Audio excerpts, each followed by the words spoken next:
Bonjour, c'est la mini parasha de Miriam Neshama. Nitzavim.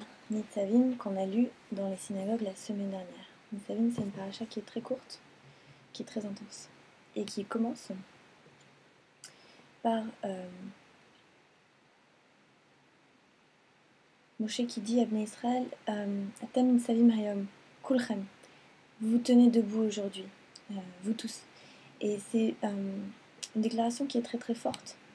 Ils se tiennent debout pour entendre les commandements, les déclarations de Dieu. Et on arrive à un moment dans cette paracha où Moshe explique cette mitzvah, elle est où? Elle n'est pas cachée de toi, il dit, elle n'est pas cachée de toi et elle n'est pas loin. Elle n'est pas loin, cette fameuse phrase qui est reprise dans le Talmud et dont on parle souvent. Lo bashamayim, elle n'est pas dans le ciel, la Torah. Elle n'est pas par-delà les mers que tu dois aller envoyer quelqu'un pour la chercher pour toi. Elle n'est pas par-delà les montagnes, elle n'est pas inaccessible.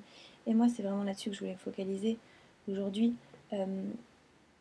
Sur cette parole de ce qu'est la Torah, de où se trouve la Torah, parce qu'on c'est écrit noir sur blanc dans la Torah, où elle est. Et on ne le voit pas toujours comme ça. Et pourtant, pour moi, cette phrase-là, tout simplement, c'est une des bases de ce qu'on appelle la méditation juive, c'est-à-dire les pratiques contemplatives, qui consistent à regarder la Torah de l'intérieur. Alors, il lui dit, donc elle n'est pas loin par-delà les mers, par-delà les montagnes. Et alors, elle est où? Il lui dit tout simplement, Kikarov elecha hadavar me'od. Parce que cette chose, davar, cette chose, ce mot, elle est très proche de toi. Bepicha ou belevavecha, dans ta bouche et dans ton cœur. La soto, pour la faire. Donc, c'est dit. La Torah, elle est très proche de toi. Elle est dans ta bouche. Elle est dans ton cœur. Ça veut dire que dans tes paroles, dans ce que tu dis, dans ton cœur, dans tes pensées, dans tes émotions, et la soto pour les faire et dans tes actions. Les trois dimensions. Les paroles, les pensées, les actions. Il y va de notre responsabilité individuelle.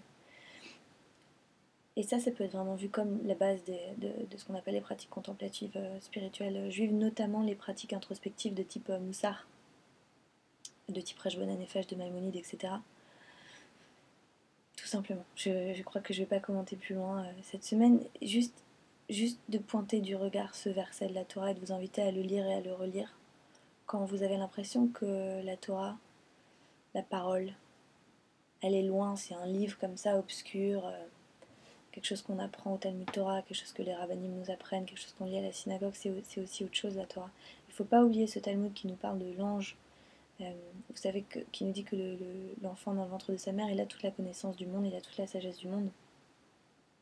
D'ailleurs, c'est peut-être pour ça que les bébés nous fascinent tant. Les bébés, ils sont cette lumière comme ça. Il n'y a pas de doute, c'est clair.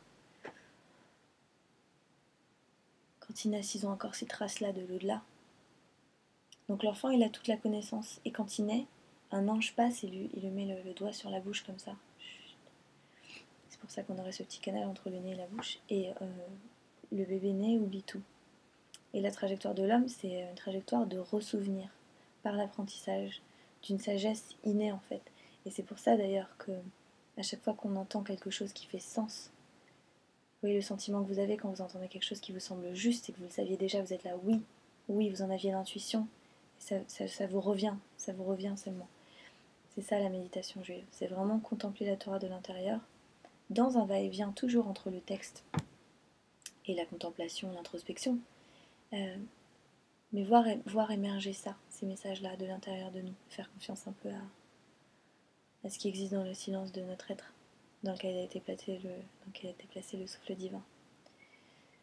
Voilà, le message très fort de Nitzavim, ma bracha pour vous, c'est que vous preniez le temps de regarder en vous, que vous faisiez confiance à ce que vous pouvez voir en vous, et que vous n'oubliez pas non plus à regarder toujours en miroir, entre l'intérieur et l'extérieur.